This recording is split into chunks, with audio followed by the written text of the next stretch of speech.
KTV news Gujarati Talaja. ઉપલેટામાં આવેલી બ્રહ્મચારી બાપુની જગ્યામાં બટુક ભોજન યજ્ઞ સત્યનારાયણની કથા તેમજ સમૂહ પ્રસાદનું આયોજન કરવામાં આવ્યું હતું। ઉપલેટા શહેરમાં આવેલ બ્રહ્મચારી બાપુની જગ્યાએ દર ચૈત્રી સુદ 11ના દિવસે પરમ પૂજ્ય સંત શ્રી બ્રહ્મચારી બાપુની 47મી નિર્વાણ તિથિ નિમિત્તે દર વર્ષની જેમ આ વર્ષે પણ આશરે 5200 થી 5300 જેટલા શહેરની તમામ શાળાના નાના બાળકોને બટુક ભોજન કરાવવામાં આવ્યું હતું।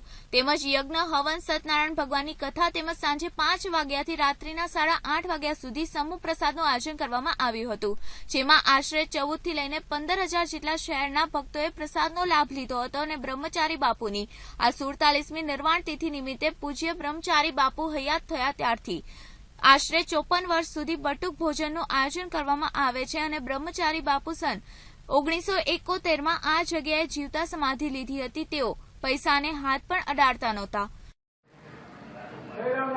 ગોકુળ સમાના ઉપલેટા ગામના બ્રહ્મચારી બાપુની જગ્યાની આ 47મી નિર્વાણ તિથિ નિમિત્તે સુંદર મજાનું સવારથી આયોજન કરેલું છે।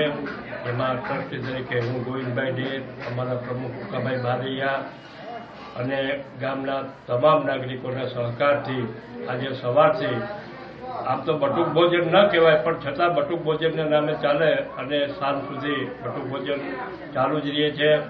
આશરે 12 થી 14,000 માણસો પ્રસાદ લે છે।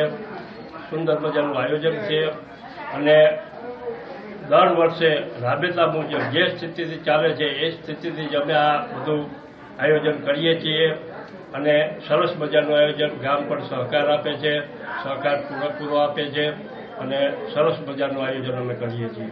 હવે 2 શબ્દ અમારા ઉકાભાઈ બોલશે। કાનભાઈ સુવા, KTV ન્યૂઝ ગુજરાતી ઉપલેટા।